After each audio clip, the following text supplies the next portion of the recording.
President, how do you see the future institutions for international partnership?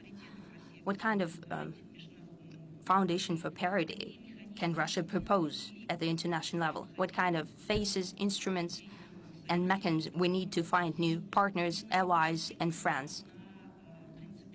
Not just words, but in responsible way.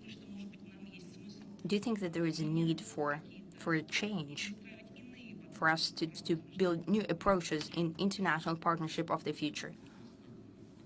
Well, you had a very wide question, even if we call it a question. I think it's more of a position. What I wanted to say that I've basically answered that, what you've just asked.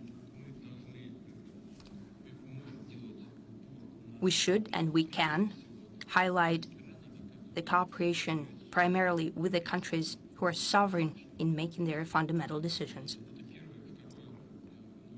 That's number one. Number two, we need to attain consensus when making decisions. And number three, to achieve balance of interest. What kind of institutions could serve that purpose? Universal international institutions, and number one here is the United Nations. Alan Freeman, please. Mr. President, I come from Canada, a NATO country, whose future Prime Minister's grandfather was a Banderista. We've heard the worldwide opposition to the stance of NATO and the many voices that exist in the global south. Those voices also exist in the north. They also exist in the collective west.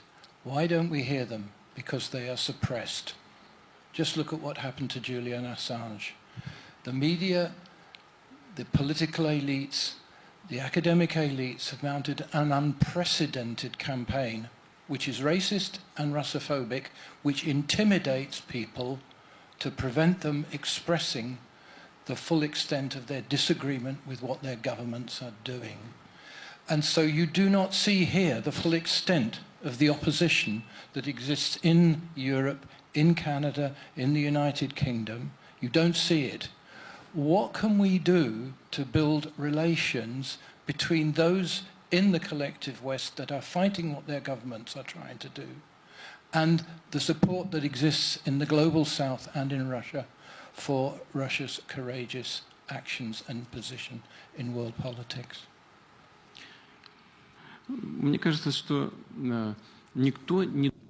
I think no one should sacrifice anything.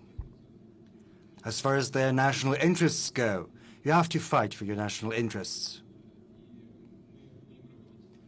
And we will work in harmony with you, in sync, as it were.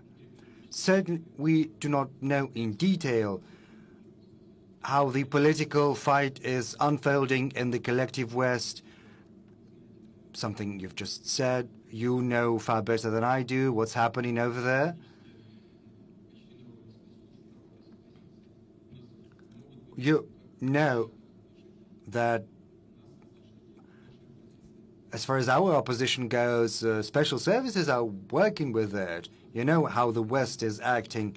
Hundreds of millions of dollars, if not billions of dollars, are spent via different channels to support opposition in our country. They're coming up with different ways of sending these resources over, and we find it hard to keep track and keep up. But we're not doing anything like that. But be that as it may, as I said in my speech, our very position on the fundamental issues of development, of international relations in particular, of development of society, we believe this position is attractive to a large number of people, not just in the West, but across the world. We know there are many supporters, many proponents over in the Western countries. And based on these proponents and supporters, we will build further our relations with the collective West. And to you, I would like to wish you every success in your fight for your national interests. I think this will be sufficient for us to be able to build good relations with Russia. Well, let's give me the last word. I would like to ask to raise your hand. Well, anyone who is there, raise your hand and I'll answer your question. Gabashtiat, please.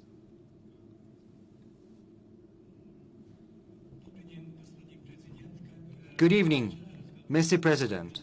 At the beginning of our conversation, you said a lot about the special military operation. You spoke about the goals, your assessment of the situation. My question is as follows. On February the 24th, did you think that after 8 months the operation would still be there? Not just still continuing, but even getting worse. Now many people in the world are scared that a third world war could erupt. And you know, one of my favorite cities on the post-Soviet territory is Odessa. Give me a piece of advice. If I want to go there, say next summer, or maybe in 2 years, well, do not tarry. Go there as soon as possible. Oh, that's a joke. Okay, in 2 years maybe. And what visa should I apply for? Ukrainian or Russian? If I want to go there.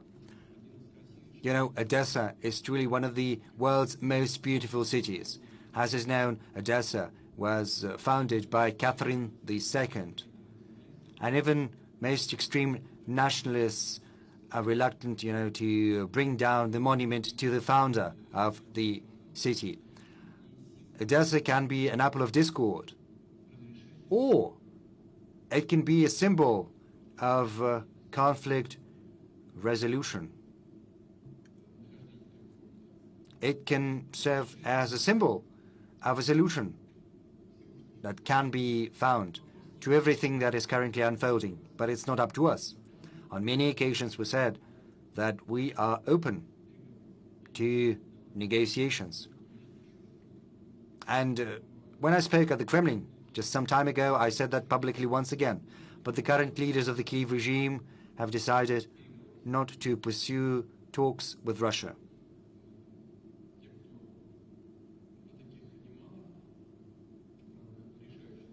There are many, but you know, there are those who have this final say in Washington, and it's very easy for them, you know, to solve this issue. They need to give the proper signal to Kiev for them to change their position to seek a peaceful solution. And that'll do it.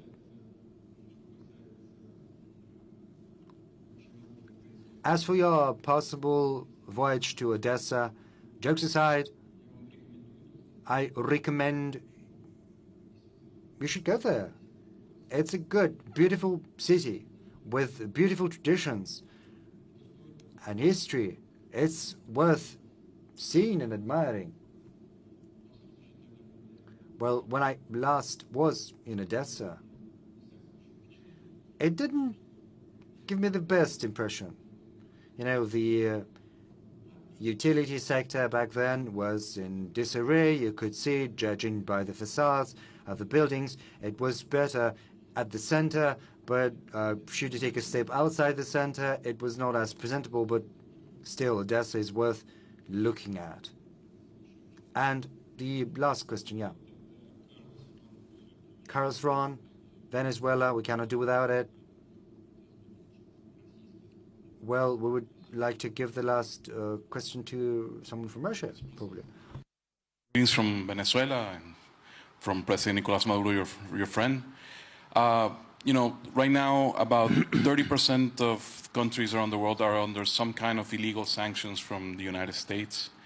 You mentioned defending the principles enshrined in the United Nations Charter. Last month, the group of Friends in Defense of the Charter met in New York, and one of the issues they addressed was contributing to create a zone free of illegal sanctions where business can take place and we can be free of those impositions. what do you think Russia can do to help create this space, and how do you envision that this can happen? And if you have a message also for the people of Venezuela. Thank you. Знаете, Россия You see, Russia counters sanctions that have been imposed on us. And through these very actions, Russia creates a certain space of freedom to free you of fear of sanctions pressure, to make it possible to develop ties between different regions and different countries. No specific decisions are required in that regard. The very example we give, I think, is very instructive. A colleague of yours has just asked me what signal we can send to the citizens of the West. I told him about these signals, and I also spoke about the errors committed by the leadership of the West in the global economy and global finance, in energy, in food. A testimony to that, there are sanctions introduced against Venezuela, whereas Venezuela is one of the biggest world oil producers, well, until recently. Iran faces sanctions. Russia is also under sanctions. There is a threat of sanctions against Saudi Arabia currently. There are also plans to introduce an oil and gas price cap for Russian oil and gas. At each and every step, they commit mistakes that result in most grave consequences for the countries that introduce sanctions at the very beginning. And then they're trying to find someone to blame, even though they're the ones at the origin of these consequences. But all that notwithstanding, Venezuela is still developing. Yes, there are problems, but Venezuela is overcoming them. Look at sanctions against Russia. When they were introduced, our economy was expected to collapse, and we spoke about that at the beginning of our today's meeting. The blitz against the Russian economy failed. As you can see, our inflation rate is going to be 12% by the end of the year, more or less. And there is a downward trend. In the first quarter of next year, our experts project inflation to stand at around 5%, whereas European developed nations are facing 17% in the Netherlands, 21, 23% in some other countries, so it's twice as high as here. Our employment rate is 3.8%. It's slower during the pandemic. Before the pandemic, it was 4.7%.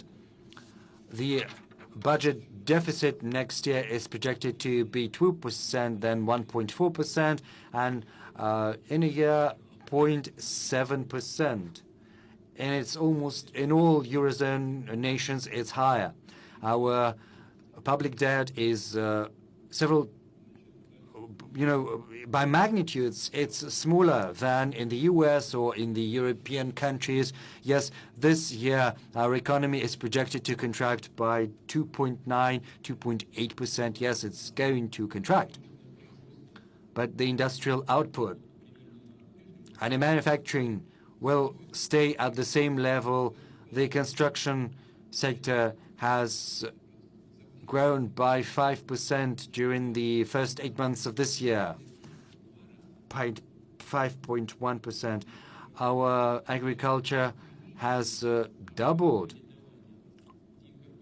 We see a bigger volume of lending both to the corporate sector and to consumers. We are witnessing a growth in lending. It's true there are some issues due to an outflow of money from the banks due to the events you're well aware of, but right now the money is getting back because rather than keep money in a box at home, losing it due to inflation, it's better to put the money in the bank because our banking system is highly resilient, so the lending rates are going up. You asked me what Russia can do to create conditions. to be free of these sanctions, to develop steadily.